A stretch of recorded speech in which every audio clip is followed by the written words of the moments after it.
Domestic Systematic Important Banks DSIVS. Reserve Bank of India has released its list of domestic systematically important banks in 2021. It has identified the state-owned lender State Bank of India and private lenders ICICI Bank and HDFC Bank as systematically important banks, which are perceived as banks too big to fail. What are DSIVs? The system of DSIVs was adopted in the aftermath of 2008 financial crisis, where the collapse of many systematically important banks across various regions further fueled the financial downturn. DSIVs are important for the country's economy in events of distress and government support. Such a bank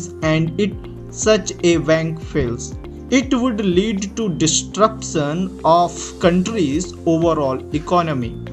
RBI finalized such banks after considering factors like size, complexity, lack of substitutability, and interconnectedness of banks' state reports.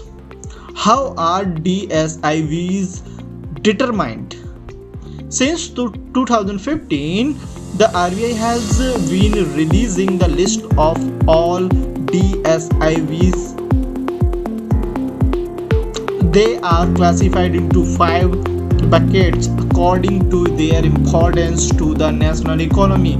In order to be listed as a DSIV, as a bank need to have assets that exceed 2% of national GDP. The banks are then further classified on the level of their importance across the 5 buckets. What regulation do these banks need to follow? Due to their economic and national importance, the banks need to maintain a higher share of risk-weighted assets as tier first equity.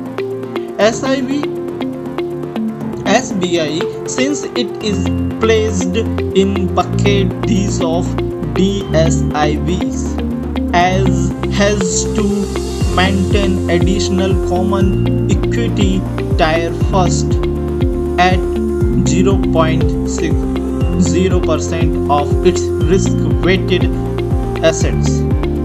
Need for: should such a bank fail, there would be significant disruption to the essential services they provide to the banking system and overall economy. The too big to fail tag also indicates that in case of distress, the government is expected to support these banks.